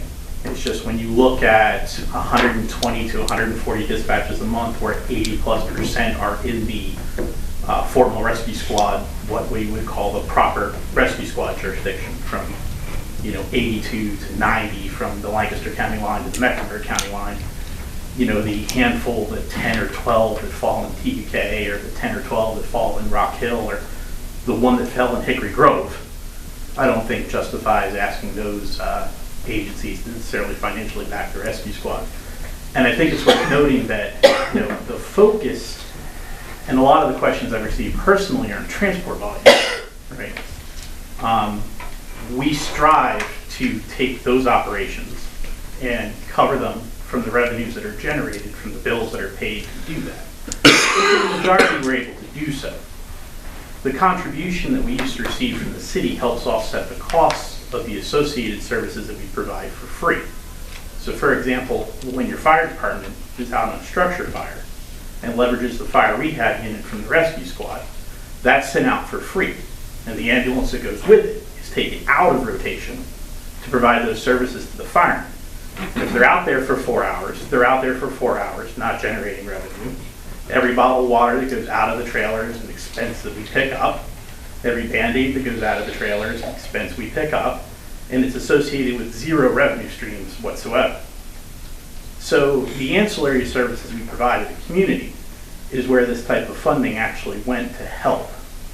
Not about where the ambulance is sent to transport patients or things along that nature. You know, and undeniably, when you look at the community services provided, the majority, if not all those hours, are in formal proper. Now, when I say formal proper, for me, that would be the rescue squad's district. We don't really distinguish between county and city lines or township lines in those respects. But when you look at it, the parks and things like that, and to Mayor Savage's comment, if I may, when you think about it, the majority of those people that we help are other nonprofits like us. So if you have a race that's charging $30 a bid to run, and the market rate for an ambulance is $350 an hour, and they need you for 5 hours, I know what it takes to make that kind of money for me if I had to go out and fundraise and go door to door and everything else. So to necessarily ask them to sell another 50 or 60 bibs just so they can afford to keep their people safe, to me seems just not proper. So, you know, as one nonprofit supporting another, we provide those services for free. So yes, if you were to strictly look at us as a business, you'd probably say that's absolutely crazy. You provide a service, you should be remunerated for it. But considering that these events that we give away for free are mostly supporting the other nonprofits that are supporting the people that live in the community, I just don't think it's right to ask them for money. Do they not provide any funding without you asking? On occasion. So each one of those, as I think I reviewed this when I did my presentation, each one of those agencies generally receive a letter, generally soliciting a donation, and they will normally remunerate with something. Sometimes it's $50, sometimes it's $150, but it's definitely nowhere near market rate for having to take that ambulance out of the 911 system and dedicate it to their event for a period of time. So with that, you know, I'll conclude unless anyone else has specific questions for me. How many services did they say? 600 and something? 622, and if you take 20% of that, that's 124 calls that weren't in Fort Mill, but he's not talking Fort Mill proper, he's talking the general township of Fort Mill. And I apologize, I was not prepared to speak this evening, so I didn't bring my actual numbers with me, so I'm not sure. And I got those numbers off of the... Yeah, I'm not sure if you were referencing calls for service in total or standby time. So out of 622 calls, We don't know how many were in the town proper. well, I'm not even thinking about that. I'm just thinking, if you charged for 10 of those 622, you would have more than enough money to pay for what you need to pay for. I applaud your generosity. I applaud the fact that you want to try to give stuff away for free. But even the Cancer Society, Red Cross, all those guys make sure they can pay their bills before they go out and apply services to wherever it needs to go. I think you do a great job. I think it's a wonderful thing that you do. I don't think it's the town's job to supplement a company that has the means and the whereabouts to make their own way, if possible. We might as well pay for some of the people over here on Main Street who are having an issue. That's not our job to pick and choose what companies make it. I'm sorry. And I would like to say, as a fundraising person, I've been the chairman of some fundraising organizations in town. We do pay for private security, off-duty officers to come to our events when security is needed, and we budget for that with our event. So again, I appreciate what you're trying to do, but I think as a nonprofit, a lot of other nonprofits figure out ways to work together. So, you know, whether it's a little bit special deal on it or making a nice donation, we've been able to successfully fundraise in this community and still cover those expenses. My other concern is that this old business item is being brought before us without any numbers attached to it and without a presentation ahead of time. And I really struggle voting for a presentation, you know, for anything where a presentation's not given to us in advance to be Well, able they to did. review. They did. They were Well, here before. But we don't have it tied to tonight's meeting. I got you. So we're being asked to vote on something from a meeting previously that wasn't provided to us prior. That was again presented at the meeting that night, to where we couldn't really go and do our own research. So just kind of my comments to this item. Well, I've seen how, like, my 2 cents worth, I'm one of the few that is not a native here, but I grew up in a real small town where, kind of like the rescue squad, was the only game in town. Saw them save a lot of lives, and I feel like if some of the policy decisions our council's made in the past for museums or other organizations we funded, if it saves one life, to me, it's worth it. That's just my personal opinion.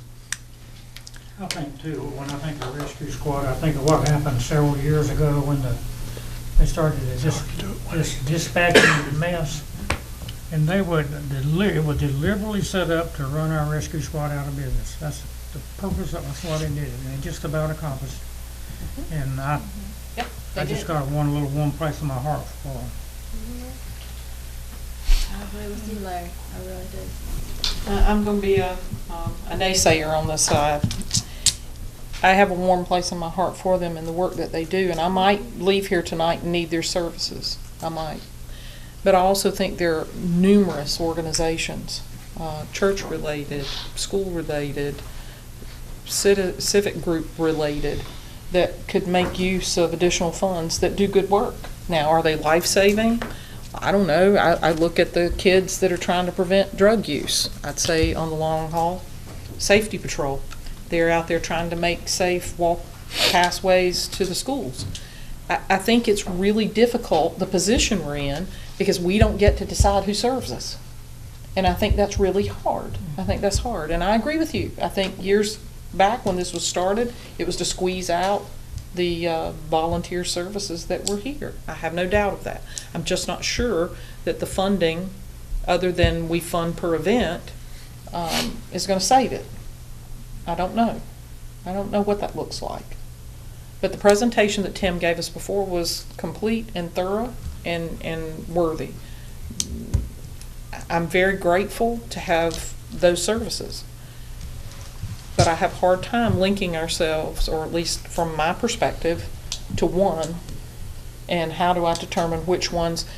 To be honest with you, Larry, I don't know if you were on council when this was debated every year, and we were pitted between the adult daycare center, of all things, and this. Which one would we give money to? It was constant every year. And for me, that's a terrible decision to have to make. Adult daycare or rescue squad, how do you figure? So that's just my perspective on it. It's not that it's not worthy, it's that I can't, in good faith, discriminate between which services deserve our support and which ones do not.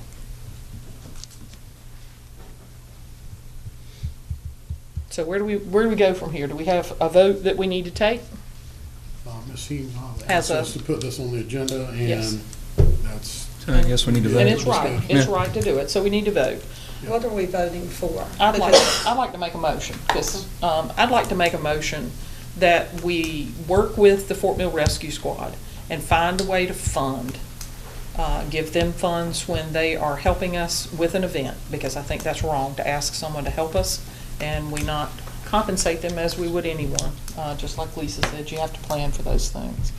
So I'll make a motion that instead of an annual contribution, that we find a way to enumerate some type of compensation for the events that we are asking for coverage on. Need to do this one first, though. They were asking for $6,000 we're asking for.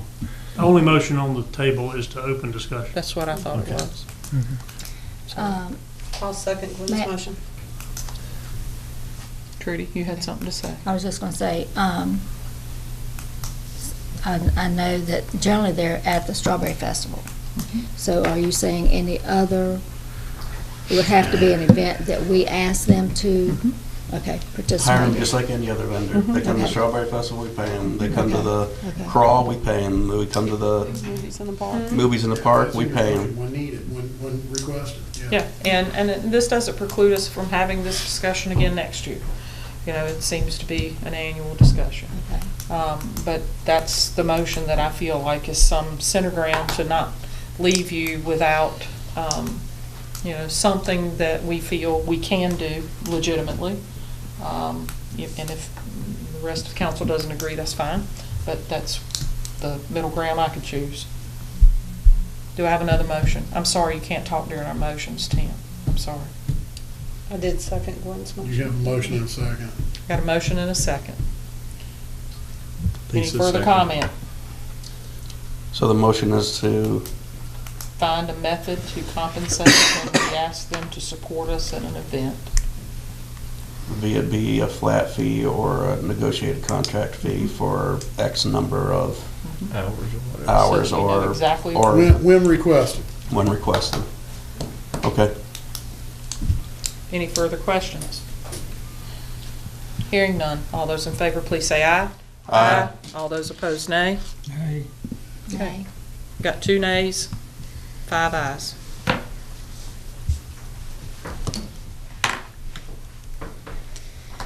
Okay.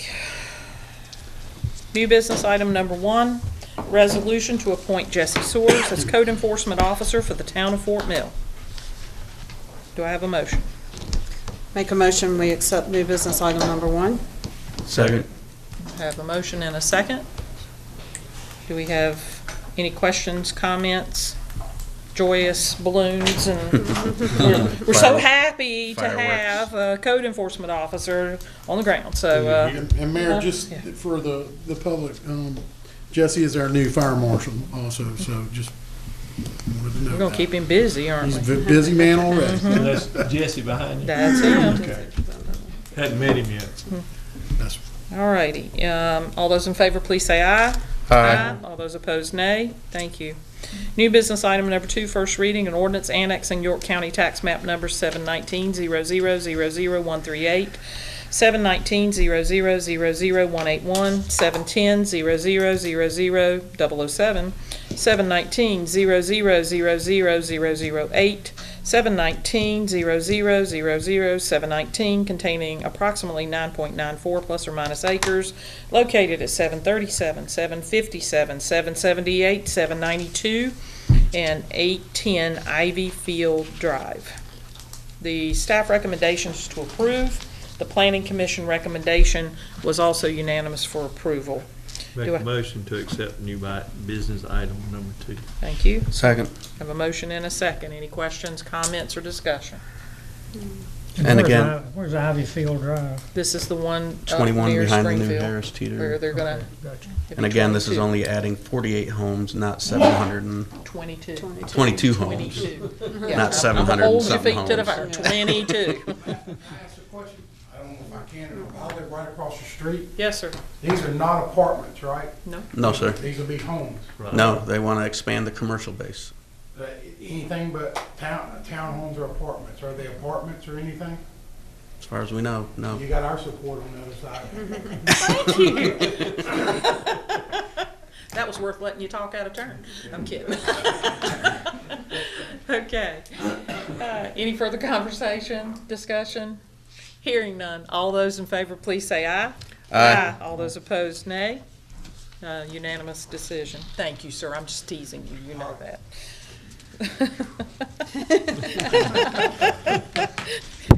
New business item number 3, first reading. An ordinance authorizing a third amendment to a development agreement by and between the town of Fort Mill and Clear Springs Land Company, LLC, Clear Springs Kingsley, LLC, Close Family Real Estate Number 2, LLC, Clear Springs Springfield, LLC, Clear Springs Bradley Park, LLC, Springland Associates, LLC, Springland Incorporated, and Springs Close, Clear Springs KTC, LLC, and Springfield Town Center, LLC, to amend the property subject to the terms and conditions of the development agreement and other matters relating thereto.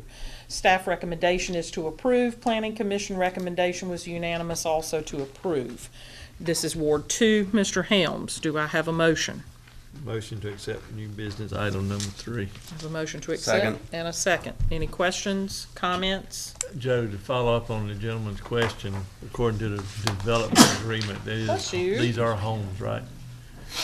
It'd be both. These are homes that are being added, correct? According to the development agreement? I believe, I don't have the original agreement right in front of me. I believe it allows residential units. I don't know that it specifies a specific type. Are there currently any plans on the table that indicate multi-housing? Apartments, no. Nothing's been Townhomes? provided to us. I mean, they haven't submitted a plan because they're probably, I would guess, at least a couple of years out from developing that site. I mean, usually an apartment or townhome community is not going to have, I would say, less than 200.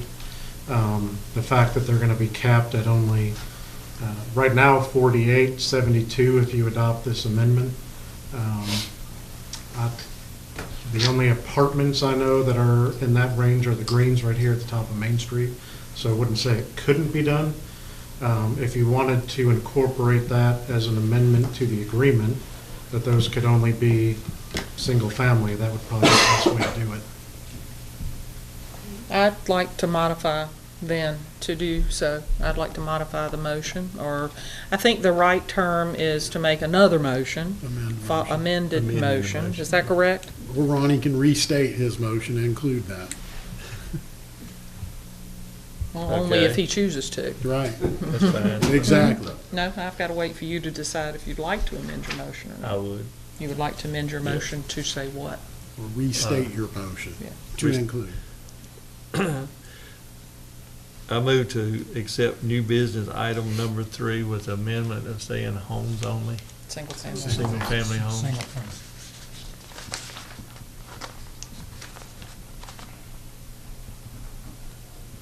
Do I have a second to the revised, Second. amended, new motion? I have a second. Any further discussion? So just they're gonna increase the commercial square footage by 190,000 square feet. And then if they do choose to do any residential up there, then it's limited to single family, just so I have it straight. Yeah. Okay, I got you. It's actually 110,000 additional. Yeah, it's huge, increase in commercial. Yeah, from Yeah. 290 to 400,000. I think for the sake of future discussions and decisions on council's part, it would be very nice to see clarity on units versus single family versus opportunity. So maybe that would help clarify what we're making a motion on. Well, and I know that property, and the whole right-hand side heading up 21 is a ravine, so you're not gonna build anything in there, and then there's a lake about dead center of that too, so that's eating up a lot of that almost 10 acres. You figure there's about a 2-acre lake, and then another probably 2.5 acres down that ravine side, so it's pretty, I think it's just a push on the commercial. They've had a lot of success over it. That's true. But that's commercial. Okay, any further, yes, sir. Is this showing the water feature up there with the big water wheel? Is this showing that being developed? Well, this is the development agreement that's called Tract 4, the Springfield Tract. Now, they've sold or have options to basically sell, this is Old Nation Road. So basically everything to the east, that's in yellow and orange, has either been sold or has an option to be sold to Pulte. So the water wheel feature you're talking about is right here at this intersection. Right. So really the only part that's remaining to be developed is the Harris Teeter would be right about here. Yeah. This is Mercantile Place, comes up and out the other side. So really they're adding these parcels right up in here. And this really is the only part aside from those parcels which is still undeveloped. So the majority of the future development's going to be right in that area. Okay. I think when they were discussing this at the planning commission, I was here for that. One of the members brought up about traffic, and to me, this type of development actually cuts down on traffic. Instead of going to Carolina Place Mall, they'd just be going a mile up the road, which I think is good. Or across the street. Across the street, too. Any further discussion or questions? Discussions. Long night. And to kind of piggyback on what Mr. Huntley just said, I hope planning will look at the opportunity for us to connect that commercial property to Old Nations as well, to provide a second out from that commercial property to help with the traffic flow. So you have multiple entrance points or exit points, which is more difficult. So, yeah, I hope planning will help with that as this moves forward. Further discussion?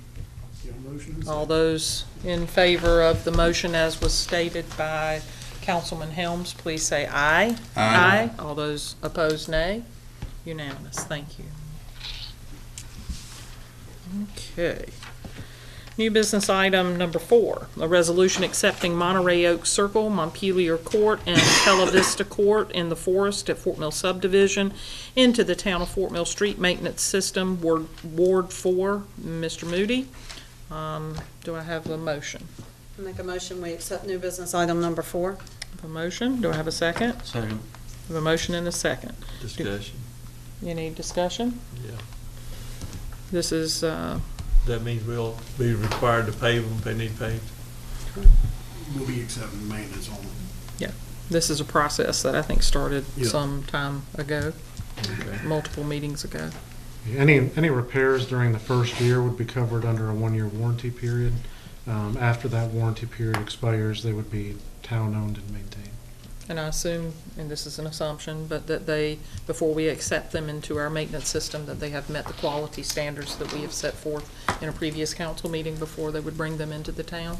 They do. They've been reviewed. There's a review process, and the packet was included in your agenda materials. Everything has been reviewed by the planning department, engineering department, and public works department, and found to be satisfactory. Thank you. Quick question, I noticed in our packet it says the applicants met the 75% build-out requirement. Are they complete with build-out? Yeah, they've permitted, and I believe we've CO'd all homes in the forest. Okay, I just want to be sure there's no more construction traffic prior to us accepting these roads. And No, I is- think everything there is done. Okay, and is this complete for the road structure that's there, the streets that we have? Are all of them, is this for all of them, or are there It's just additional roads we several. will not have? Well, it's all of the ones in the forest neighborhood. There's one street, you can kind of see it on here. The manholes were It's called Oak Forest Lane, and that is on the plat as a private street. Runs along the backside of the Okay, forest. right. That's not included, but all the other streets within the subdivision would be accepted. And they will, and Jamie and I were just having a side conversation here about, they'll do a top coat on that so that the manholes are not sticking out before we take They've them already in. completed the top. They have coat. completed Yeah, that. we don't, they're not eligible to be accepted Thank you, unless. until the that road is happens. done. Okay, Right. thank you, thank you. Okay, any additional question or discussion? Hearing none, all those in favor, please say aye. Aye. All those opposed, nay. Thank you. New business item number 5, a resolution accepting Beck Street, Callahan Road portion, Culver Drive, Farbin Way portion, Phelps Parkway portion, Flower Mill Court, Ivy Mill Road portion, Kings Bottom Drive portion, Marjorie Street portion, McGavick Street, St. Clair Street portion, Sharples Drive, Thornhill Street portion in the Massey subdivision into the Town of Fort Mill Street Maintenance System, Ward number 4, Mr. Moody. Do I have a motion? Motion to accept. Okay. Do I have a second? I do not hear a second. Second. A second. Okay. Any discussion on this one? Trying to read this map. Yeah, I think Yeah. it would be nice to know, how do we accept a portion? Exactly. What they're doing is, the subdivision was recorded in phases, so each of the different colors on here reflects a phase as it was recorded. So the ones that they're submitting to be requested, so for example, this is Kings Bottom Drive that runs basically parallel to Dobie's Bridge Road. A portion of it had already been accepted for maintenance. A portion of it is being offered today. The remaining portion, they haven't developed all of this section back in here yet, including map 9 in the back. So this one would be left aside. That's going to be their primary construction entrance. So you wouldn't be approving that section. But the portion from maps 3 through 8 would be accepted. I know we've talked about this previously, but just because there may be people watching this after tonight when there's nothing else on TV. What's the benefit to the town for us to take this into our maintenance program? None. Uh-huh. Are we required to do it? You are not required. If you were going to change it, you'd want to do that by ordinance. Because basically every new subdivision, when it comes in, they're dedicating the roads for public use. If the town was not wanting to be in a position of accepting them, they would have to be privately owned and maintained. I know the county has discussed that multiple times in the past. And Diane's probably more knowledgeable of that than I am, coming from the county. You can do it. A lot of the jurisdictions that have done it or tried to do it, the roads tend to be set aside with an HOA. An HOA goes away. The roads may be designed and installed in a substandard manner, and eventually, probably more often than not, the town ends up accepting them and making emergency repairs regardless. We have had that happen here in the past. I'm aware of the one situation. Yeah. So, I mean, the primary benefit is you ensure that they are properly maintained, whereas if the town does not own them, somebody else would have that, and you don't have any insurance that they would or would not maintain them. But it does add additional cost. So is it an expectation that's set by annexation, or an expectation that's set by development agreement, or simply just a general practice by other municipalities? Really, I mean, it's set aside where pretty much all of our new subdivisions, the roads are for public use. If you didn't want that, then that would be a change to the ordinance, a very significant change to the ordinance. Usually what ends up happening is, when folks come in and their neighborhood, the roads are not accepted, you run into claims of, well, we're paying the same taxes as everybody else. Why are you accepting their roads and not ours? That's probably the most common complaint that you hear. But you could, as a matter of policy, if you wanted to change it and not accept roads for projects that either are not actively under development or entitled for development, you could do that as a matter of policy. Then that HOA would have to do an assessment of the people living in that development, and those roads would be maintained by that assessment, correct? Presumably, yeah. What was the cost for the one emergency repair that I'm aware The one in Walden Park. That was a bridge, right? of? It was a culvert. It was probably, I guess, the $400,000 range. And in that case, the developer went under, Yes, right? yes. I remember reading about that. Yeah. We didn't really have a choice. Right. Yeah, at that I don't point. like the idea of piecemealing all this road. I mean, if we're gonna take in the road, let's take in, because I don't know if you noticed, we got a little bit of a traffic issue down on that side of town on Dobie's Bridge, and you got all that construction guys coming in off that one side. What's to prevent them from going in on the road that we just annexed, tearing that thing all to pieces, and now we gotta pave a road that we just took in? Well, and to your point, when you look at the far left-hand corner that you said we've already accepted in, the far left of Kings Bottom, there is construction traffic going on that road on a daily basis, cutting over to the new part of Massey that's being right. built.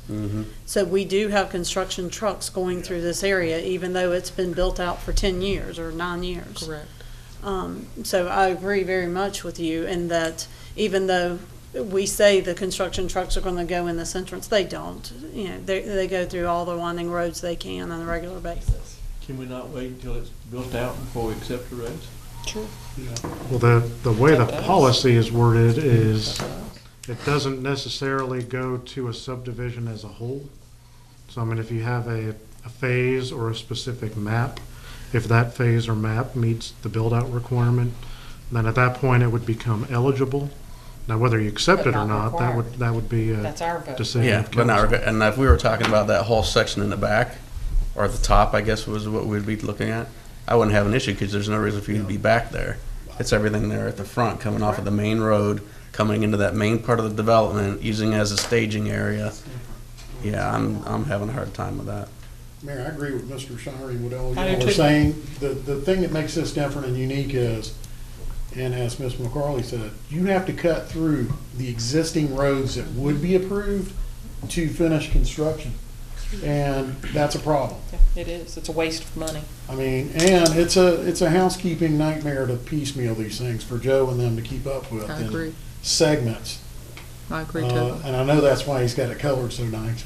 He's tracking it because I know he does that. So. Actually, the developer did that one. Okay, I have to do it. well, they did a good job, but, I agree with all the comments. So would think it's the fine. developer that is using the existing roads be responsible for the roads that he is riding on to get to where he's developing? If I mean, he does the until road? Just a year. until they're accepted, they're privately owned and maintained. Once they are accepted, you have a 1-year warranty period. After that warranty period expires, then the town assumes all maintenance liability.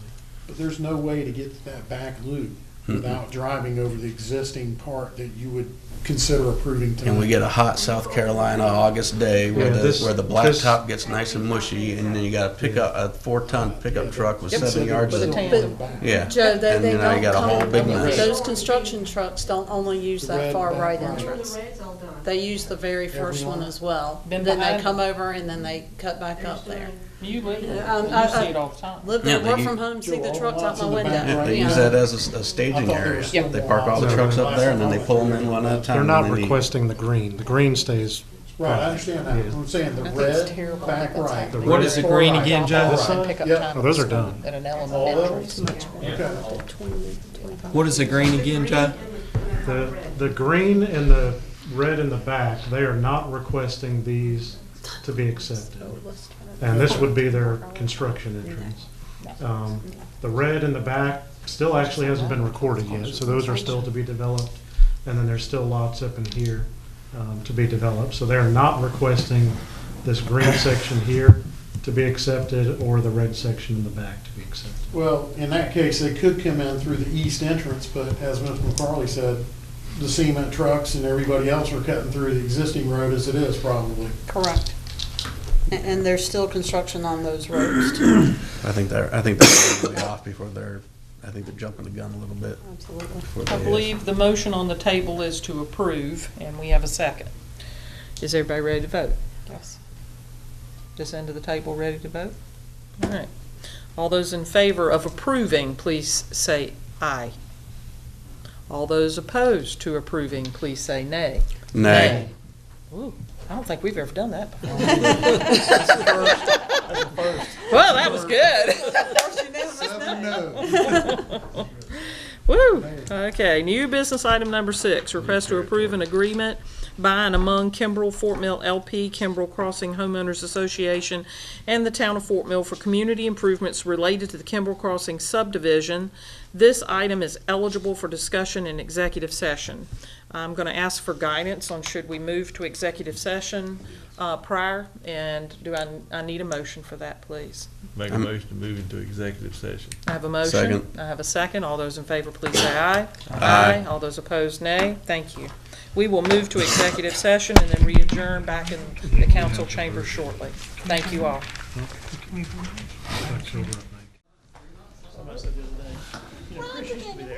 Kidding. Can I have a motion to return back into normal session? Make a motion to move back into general session. Okay, do I have a Second. second? All those in favor, please say aye. Aye. All those opposed, nay. Okay, we will go back to new business item number 6. Request to approve an agreement by and among Kimbrell Fort Mill LP, Kimbrell Crossing Homeowners Association, and the Town of Fort Mill for community improvements related to the Kimbrell Crossing subdivision. Do I have a motion? I make a motion we accept new business item number 6 with contingency that the town lawyer is able to finish any indiscrepancies left in the contract. Do I have a second? Second. I have a motion and a second. Any further discussion or question? Hearing none, all those in favor, please say aye. Aye. All those opposed, nay. All right.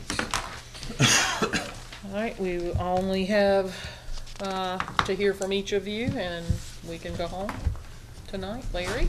If you don't want to go home, I won't say anything. I want to go home. Looks like Barry wanted to go home, too. All right, Jamie. Or eat. I just want to say a shout out to Boy Scout Troop 219. They invited me to speak over at their function last week. And they were a great group of boys, and let me tell you, they had some really good questions, and they did not let me slide. I mean, I wish I would have had a day or two to prep with some of the questions they asked me. It was really good. And then over the weekend, I was working with the River Keepers Foundation. They're a great group of people. They go out during the weekends, clean up all the local waterways throughout the Catawba area, the river, the lake, all the little tributaries. They're great if you're looking for something to get involved with in the area. They're a great source to go with. It is all. Excellent. Lisa? So I'd like to mention, we had talked earlier about Pennies for Progress, and they had an open forum last week at Nation Ford High School, and I attended that event. And I'd just like to say, they did a great job of answering the community's questions. They stayed and kept it open until everybody had all their questions answered. They didn't cut anyone off, and they were very open and honest about a lot of their answers, too. The other thing is I wanted to mention, with it being Fire Prevention Month, that this Saturday from 10 to 2, the fire department's got an open house. I know Chris Moody and Jamie and I have all had our kids attend it and have a lot of fun. It's a good time. Yeah, so I highly encourage everybody to go. Right, Chipper, 10 to 2 on Saturday? Yes, ma'am. All right, sounds good. We'll go support the fire department, eat some free pizza. Trudy? Oh, you caught me just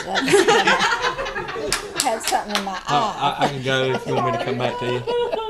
Well, the Gamecocks won Saturday. Go Cox. Yes, hopefully we can keep that up. But just thankful to be able to work with all of you guys, and that's about it. Trudy, you want me to come back to you? No, I think I can go ahead now. And I have to actually say the same thing that Chris just said. I really appreciate all you guys, and I think that we can have discussions, and I think we can disagree, and then we can walk out of here as friends, and I certainly appreciate that part of it. And go Gamecocks. Ronnie? I'm good.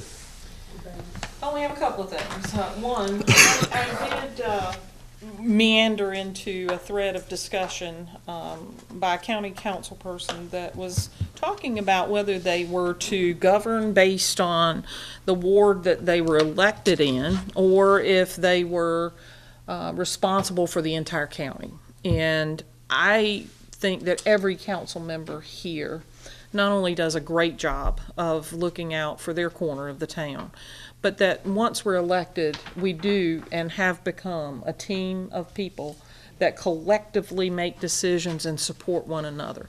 There have been decisions that I didn't vote for, but I support that my colleagues and peers on this council have a right to have a difference of opinion, just as Trudy said, and that we move forward as a group. And I appreciate that. I want you to know that. I appreciate that I don't have to go out on the computer and read about it. I know that when we come in and we sit down, that we are collective in our effort to do what we think is best for the community. So for that, I'm thankful. Chipper, I hope it's a great turnout, and I hope it doesn't rain on it. You know, that would be a good thing. I can't say enough, and Dennis, I want this written down on your part. I cannot say enough about how beautiful our town looks with the corn stalks and the bows and the scarecrows, and to ride down the street and see people out putting those things up and the excitement. It feels like the small town that I grew up in, and I love it. I love every part of it. To know that there's a pumpkin patch and a fire department with an open house, the center theater sign, the lights around the trees in the park. There have been so many people say thank you for turning those on all the time. It matters. I'm just saying it matters, and it makes us all feel at home, and I'm very grateful for all of the staff that works on that, for everyone that organizes those events. It's a wonderful place to work. I think the Downtown Merchants Crawl is next week. It was a lot of fun last time. I think there's a lanterns tour by the History Museum. There's so many people putting an effort into connecting everyone on Main and giving us an outlet to enjoy our community and each other. So I would encourage each of you to do something about the efforts and attend their events and go and have fun. You realize you just said that our town looks so beautiful because of the scarecrows. Yeah. I'm still trying to figure out how to make a 7-headed one for us. And that downtown crawl is the 20th. The I 20th? believe. Yeah. So, Welcome, Chris. yes, we miss you. We miss you bunches. And I cannot leave without thanking Virginia for all of the work that you do to make every event not just tolerable, but enjoyable. Your efforts never go unnoticed, and we're so grateful to have you. Thank you so much. Thank you, Dennis, for all your reports. Yeah, they're helpful. They're very helpful. Everybody works hard. Thank Hearing you. that, I'll entertain a motion to escape. No, we got one over Oh, there. sorry, sorry, That's Miss Trudy. okay. I had someone say to me the other day, and they rode by the town hall, and they saw it decorated, and Is it said, pretty? now we know how it's decorated because we have a woman for mayor. Oh, my God. Come on now. That's what she said. Dennis decorated it, I thought. Did you decorate You and that? Hey, me and the Did you? decorator. Well, Chipper. the men do all the work. What Well, can I it say? It looks good. Anyway, Yeah, she fire was department. Team impressed. effort. That's- It's Team team effort. effort. It Okay, is, all it right. is. I'll tell We her. take Thank you, ideas Trudy. from all over. That's right, Okay. that's Still right. being Okay. recorded. I don't know, are we still being recorded? I think yes. I think yes. Yes. Well, I won't make my comment. then. Well, don't give out your social security number, okay? Can I have a motion to escape, adjourn? I make a motion. That Leave. motion. Have a motion, do I have a second? Second. Second. All those in favor, please say aye. Aye. All those opposed, nay. Thank you.